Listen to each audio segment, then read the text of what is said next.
Truly, the most powerful thing about awareness is that we have inside our heart a stillness. It's a quiet, centered, loving calmness, and from that stillness comes 7 visions. And those visions are not this side of the horizon, they are over the horizon. They are way out of reach of our reality, way out of reach of possibility. They are what we call our imagination. And imagination is the most beautiful human quality because it keeps us young, it keeps us alive, it keeps us hopeful, it keeps us creative, and it prevents us from being trapped in this ugly thing that our emotions which wish to validate. But we have to just realize that reality is a balance of duality. There's balance in reality, and it's going to be good and bad. So imagination is beyond hopefulness. It's really inspiration, and it's the mark of every great person is that they can see more than everybody else. Whether it's Jobs or whether it's a philosopher or whether it's a pope or a Dalai Lama, they can see a bigger story. And that's why we would suggest that people have globes on their desk and have pictures of the universe in their life, because, and even stars on the bedroom ceiling, to give a sense of universality to life.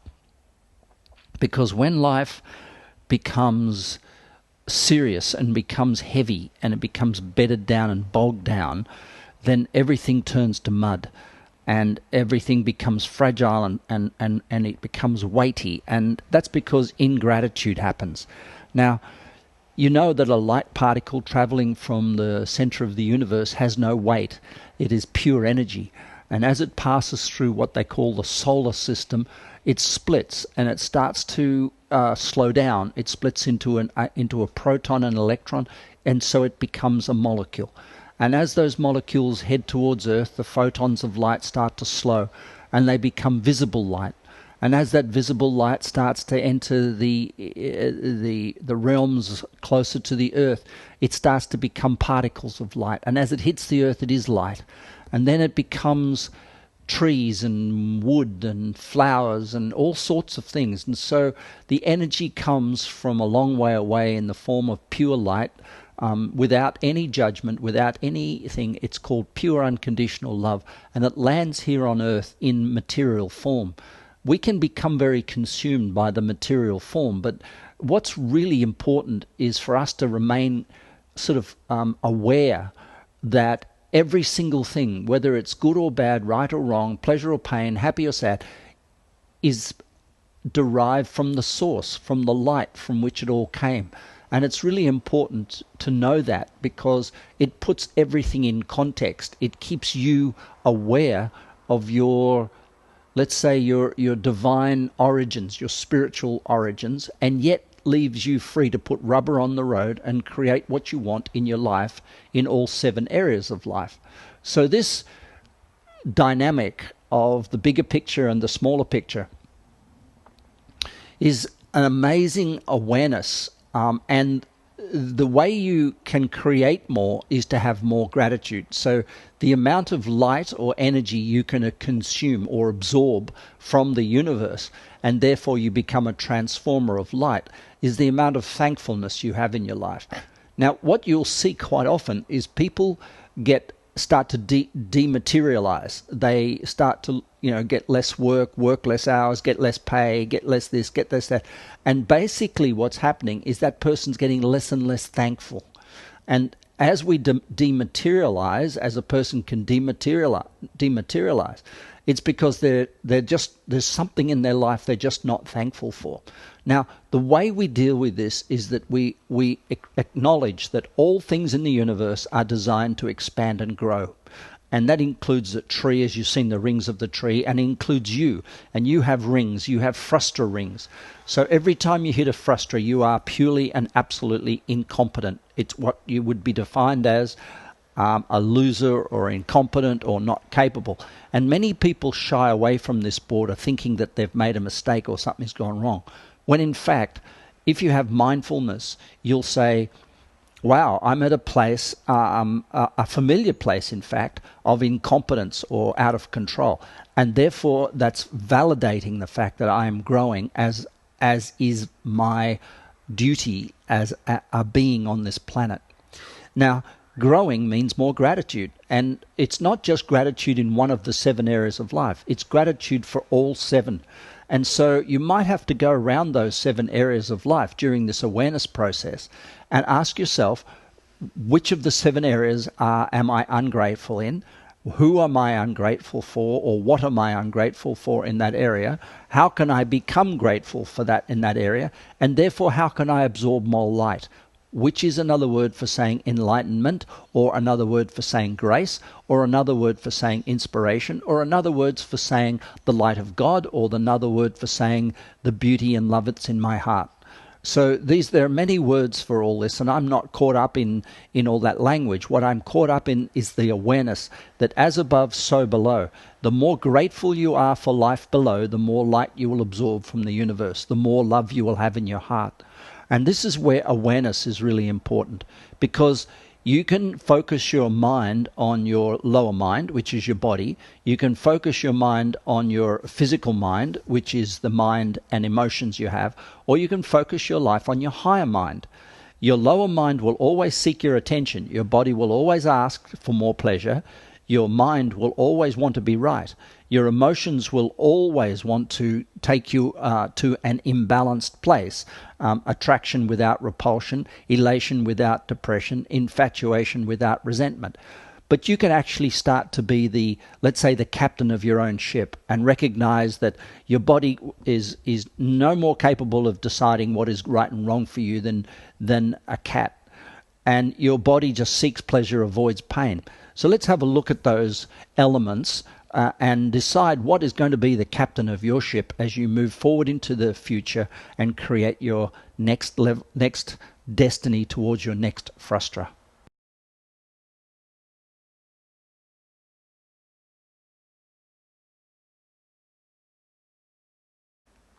It may not be conspicuous at first, but your body has a mind of its own.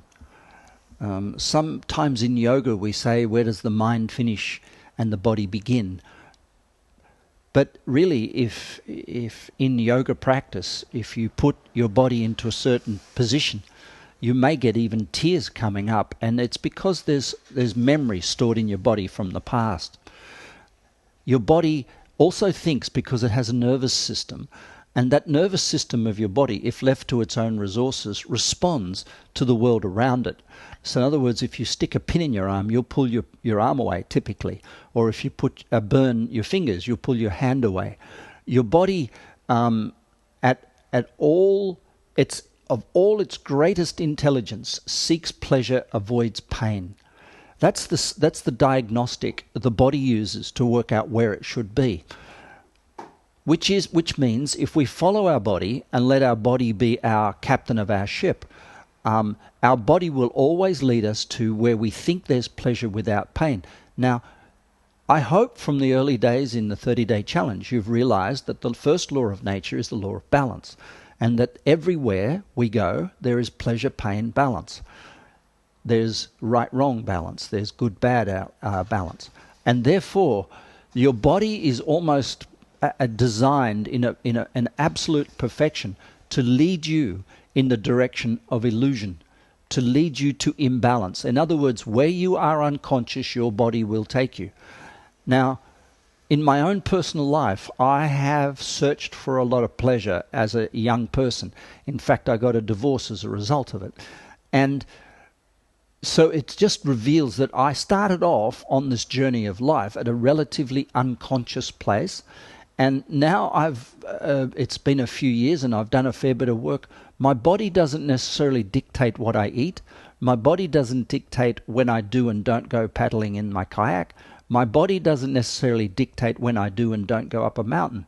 My body is not the not the decider of any decision that needs to be made, because my body will not lead me towards my vision. My body will not lead me towards my purpose. My body will not lead me to love. My body will lead me to pleasure.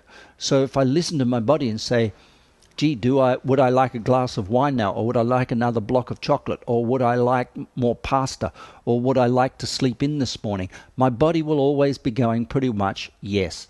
So what I've done with my body awareness is create a set of rules. Now, your body is your got-to level of the pyramid.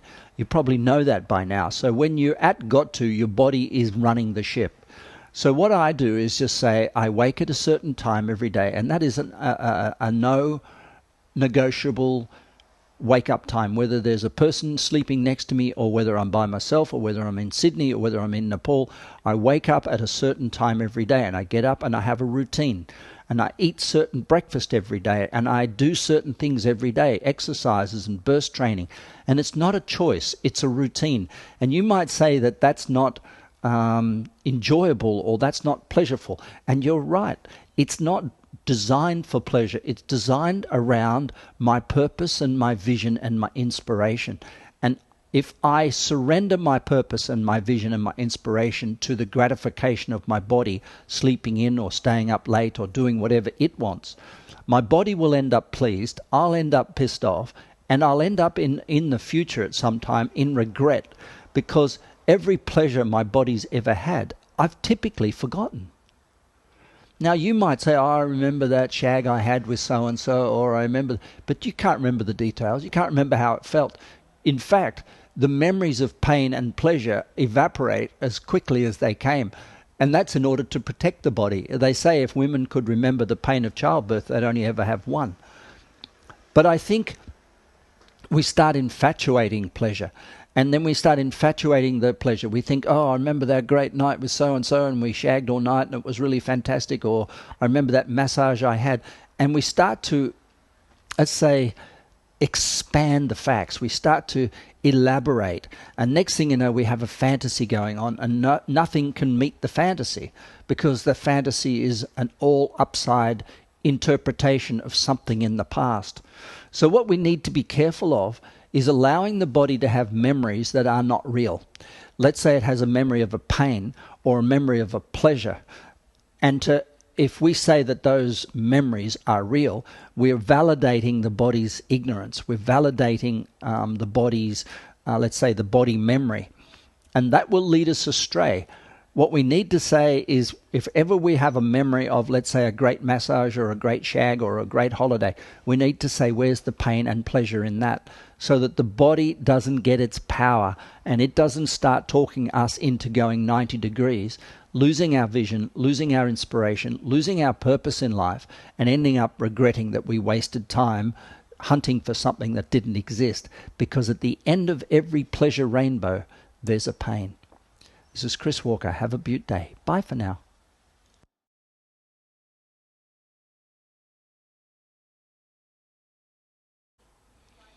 The whole function of your mind is to order and organize your existence. It's, so that there is some sense of control, some sense of organization.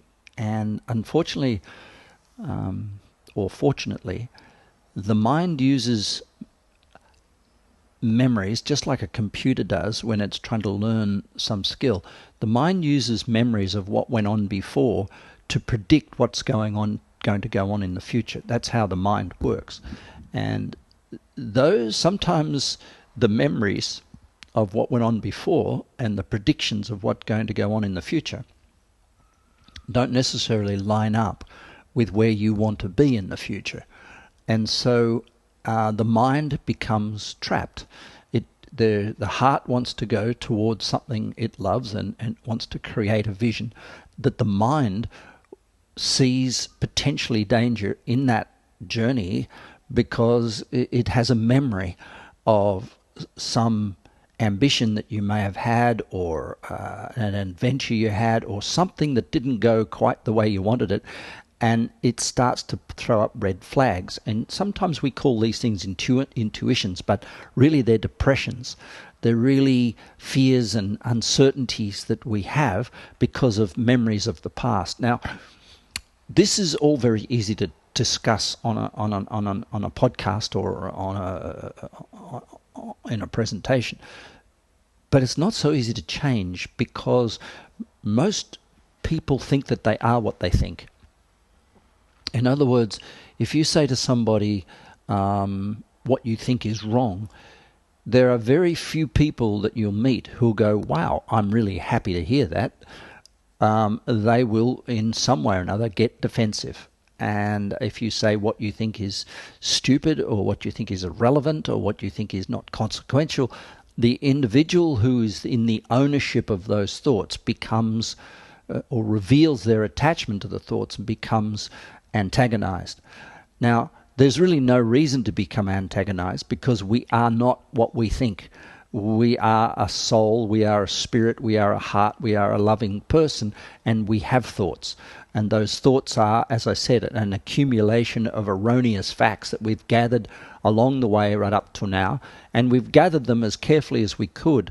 But we've interpreted situations in our life to best of our ability, and we've learnt things from people using the word should and shouldn't all the way through our life. And so we've gathered this set of rules, these rules of our game, and we've become attached to them, and we call this our identity.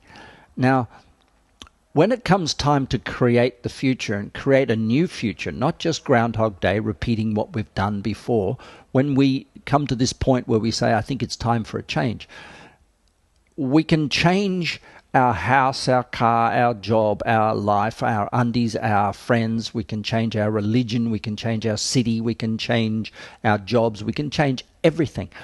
But the question really begs, have we changed the stories that have created the identity, that has created the expectation that's in our mind of what the future is going to look like? If we haven't, then no matter what we've done, in the name of change, we've only probably just tickled the tonsils of the thing we really would love to do. We've only just taunted the matter of change. The real change comes from within. The real opportunity for change comes when we change the stories, change our patterns. Now, the laws of nature can, if you study them thoroughly, give you a whole new set of expectations of the future. And those expectations will be in some degree of conflict with the expectations you've had of the past. And so there's going to be a period of wrestling. It's called an identity crisis, but there's a period of wrestling in which you go, well, hang on a minute, I do want to change and go forward and live a different way. I do have a whole lot of things that I'm attached to that I call me and I believe in and I want to remain solid with. And I do have a discomfort with shifting it all. And the whole thing becomes this... There we go. Just like that's an identity crisis going past my window. We do have this challenge in moving between what we thought we wanted and what we wanted. And we have this problem with owning the history and creating the mystery. And this is called a frustra. This is exactly what the Greeks meant when they said there's a frustration. You grow to a point of your own incompetence where the stories that you've gathered and the information you've gathered about the past no longer is going to create the sort of vision or create the sort of future you imagine.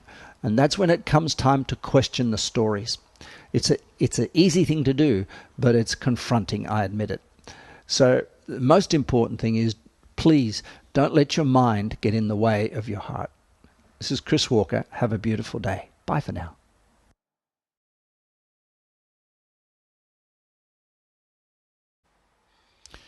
If the body is got to and the mind is should, then emotion is need to. And this, in the yoga language, is the solar plexus. In the ancient times, in early religious times, some 1,000 years ago or so, the word for the solar plexus, which is the abdominal area, just the lower abdomen, was the word soul. And so emotion and soul were at that time highly confused. Emotion is a very, very powerful part of our life, and we can't live without it, and unfortunately we can't create our vision with it. So there is a juxtaposition, there's a bit of an argument that goes on from within and without, and that argument is emotion. Our emotions want to infatuate, they want to elate, and they want to be attracted. So that's the emotional language. But unfortunately, elation causes depression, infatuation causes resentment, and elation causes depression. So we see so often people who are fully worshipping, in a way, their emotions, they become narcissistic, self-obsessed. So if you want to seduce a person who is emotionally is an emotional worshipper, you just tell them anything they want to hear and they will follow you anywhere. In other words, they're very easily seduced. And if you want to alienate someone who is an emotional worshipper, just tell them something that they don't want to hear. Now, unfortunately for them, what they're saying they want to experience on the outside becomes the opposite to what they experience on the inside. So a person who is hyper funny or hyper active or hyper excited on the outside will typically be hyper depressed, hyper sad, and hyper lonely on the inside. These emotional TikToks are what I think it's hell. Because 1 minute things are going great, next minute they're not. And that flick, that switch, as I've said on the poster on this page that you're reading, the switch between things going great and things going crappy can be a microsecond. I've been with people who we've spent a whole 3-day weekend in the most romantic places in the world, celebrating and spending money and loving and doing everything beautiful. But at the airport, their luggage didn't get mounted right, or I said something wrong, or the flight attendant upset them. And next thing you know, 3 days of emotional uppers turn into tears and downers and depressed and sad and wanting to die and never want to live again and all this sort of thing. And so sometimes the greatest lovers, the people who we're attracted to very easily because they're low-hanging fruit, they're easy to engage and super friendly, are the most, let's say, high-maintenance people because they have the flip side running the other side of their script. Now, you kind of can't help it. These emotions are there. The only thing that gets you less emotional is the awareness that that there is a bigger purpose to your life than being right or having pleasure. In other words, if you get your body balanced and you become the captain of that ship, and you get your mind balanced and you become the captain of that ship, it's almost automatic that the emotional TikToks will become less. Now, as the emotional TikToks become less, something has to replace them. And what replaces them is a sense of purpose bigger than ourselves. In other words, a vision, inspiration, and purpose. Now, emotion is motivation. So it's very easy to take a person who's highly emotional and promise them something fantastic at the end of the rainbow, and they will run for it. They'll probably burn out on the way, they'll probably create all sorts of disasters on the way, but they'll run for it because they're motivated. But if you, in some way, help that person become a little less emotional, they'll become a lot less motivated. And then it becomes time to replace the motivation with inspiration. And that's the necessity of climbing up the ladder through the need to, want to, desire to, choose to, love to. It's moving up. There has to be a sense of higher reason, higher calling, higher purpose, because motivation gets left behind down in the emotional centers of need to. So once we rise above motivation as a driver, we start entering the realm of having a sense of purpose to our life, a sense of vision, and it becomes much more important to engage in a big why, a big vision, than it did before, which was just, if I work really hard, I'll make a few bucks. So that's the necessity or the importance of understanding mindfulness of emotion. This is Chris Walker. Have a beautiful day. Bye.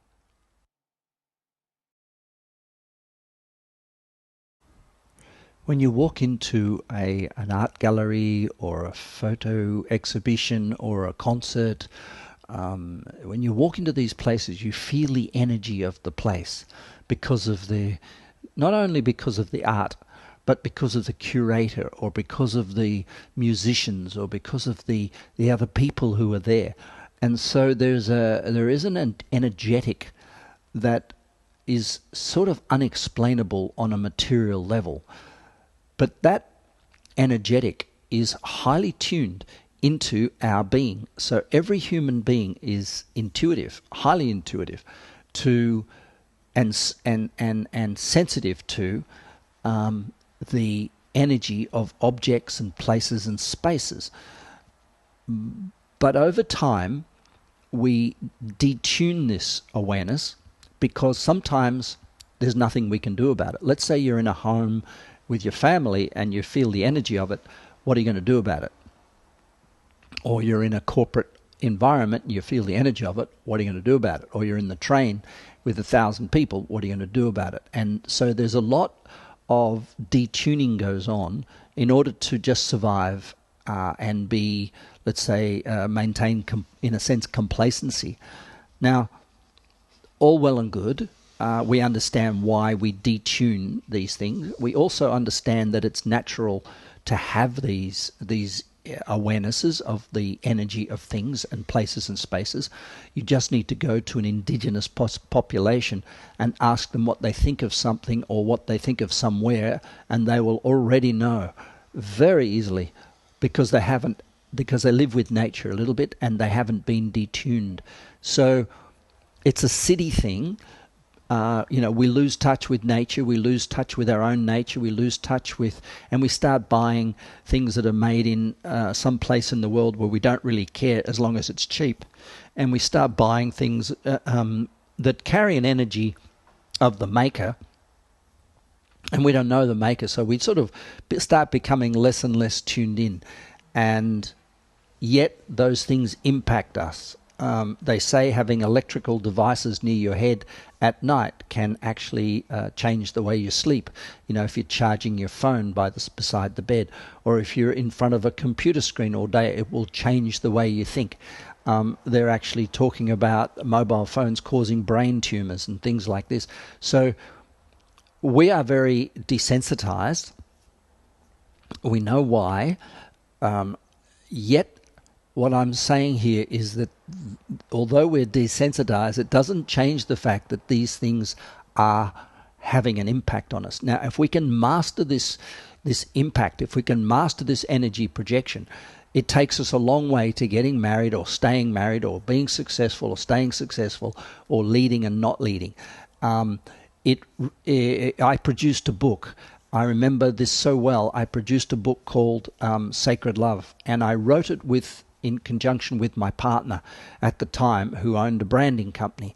And we wrote this book as an act of devotion between the two of us. It was sort of like a gift from us both to the world. It was part of our vision to have a book, and she supported me in the design and the publication, and I wrote it and did all the layout and all this sort of work. And her branding firm launched it. And the book was going gangbusters. It was selling all over the world. We had offers from publishing houses to turn it into a wedding gift, and everything was going well. And she and I broke up. And that was still okay because we broke up with love. We knew that our relationship had come to an end and it was time to move on. And I met somebody new. And that somebody new came to Australia. She was from another country, and it just so happened to coincide with a TV appearance that I was doing on a primetime television show in Australia to promote the book. And I went on, and my new partner came on with me to promote the book that I'd written with my ex-partner. And it was sort of an accident. I knew that that was a controversial thing, but I didn't realize what the person who was running the show, the presenter, was going to say about the book and me and my current partner. And so it offended quite seriously and understandably my ex. The book sales stopped, the publication, the whole book just ground to a halt. And I know that our energy was behind that book. Our love was in that book, and our love created that book. And I know that after that event, our energy just went out of it. And it's very intriguing to see how your energy and how your love in what you do is an unspoken truth about what you do. I've done work with people who have been unable to appreciate it. It's because you can't give what you haven't got. Some people are angry inside, and so when you give them kindness, they can't feel the kindness because their own internal energy overwhelms or negates everything that comes toward them. It doesn't mean it doesn't have any effect. They just can't feel it. So mindfulness of objects really means mindfulness of material things having an energy that impacts our life. I once went to the home of a couple who were having a struggle, and I opened the door and I nearly died of fright. And on their, because I went there to do some counselling with them, on their lounge room wall, sitting there, was a picture of Marlon Brando in a movie that was set somewhere in the jungles of Thailand or Cambodia, where he was in a cage and there were rats in the cage eating, and it was a swamp. And there's this horrible, and it was a movie poster of the picture. And that was in the front center of their lounge. And the husband loved this picture, the movie, and therefore put the picture up. The wife hated the picture and therefore hated the movie. And as far as I was concerned, the energy of that poster became the energy of their relationship. It's very interesting. It's also very interesting to see how sometimes we hang on to heirlooms that belong to people who had tough times in their life, and they pass them on to us, and we hang on to them thinking that we're treasuring something, but actually they've passed on something that's got some dark soot attached to it. In the native traditions, and that's the culture from which at which I resonate most, we use sage or ceremonies to cleanse things. We do it quite often. It would be a great practice to get used to in your own home, even having an altar or candles, to cleanse things from time to time, to clear out the old and bring in the new energy. This is Chris Walker. Have a beautiful day. Bye.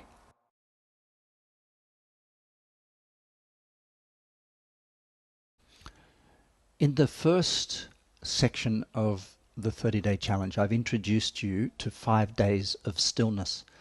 The objective of that was to allow you to work your way deeper into your own heart. And that relaxation had to break through some identity and move through into a deeper place of self-awareness. That place is an emptiness. That place is called stillness, and it's beyond spin. We've worked out through this awareness area of the work, and you'll go through in the next few days the processes for developing more awareness, that the body, the mind, and the emotions create a fog from time to time that block your awareness of what's in your heart. When the awareness of what's in your heart gets blocked, the vision becomes unclear, and we drop into goals, we drop into more material, what can and can't I do, and we lose our imagination, which means we lose our childlike innocence, which is so precious for an adult to maintain, especially as a leader, because a leader can imagine a possibility greater than everybody else that they lead. That's why they're called the leader. And so I would say imagination is, without imagination, a human being becomes robotic, and they inevitably get attached to either body or mind or emotion as a substitute, and one of those three things kick them in the ass, because We cannot lead with mind. It's not accurate. We cannot lead with emotion. It's not accurate. And we cannot lead with body. It's not sustainable. So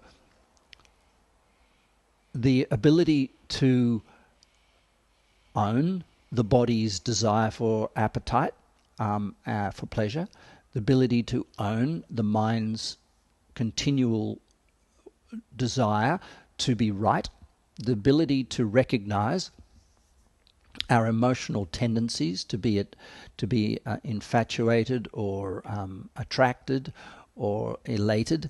Those three things are. It's the ability to witness those three things happening. Is the ability to actually process them and deal with them so that we can clear the fog and keep our heart front and center in our life. Now, our heart is the treasure of life because it's your inner child. It's a 3-year-old, and it doesn't speak. It doesn't ask for ice creams and things. All it will tell you is it's warm to the left or cold to the right, or warm to the right or cold to the left. In other words, it will steer you through your life and give you direction. Maybe not always telling you what you want to hear. You may say, I would like to marry this person. And if it feels not appropriate in your heart, then the child is actually telling you something that you might not understand. Or if it's saying it wants to move in the direction of someone, but you're resisting. So the heart and the mind and the body and the emotions are always dealing with challenge. And on that basis, I think we need a daily practice to return always to stillness. This is Chris Walker. Have a beautiful day. Bye.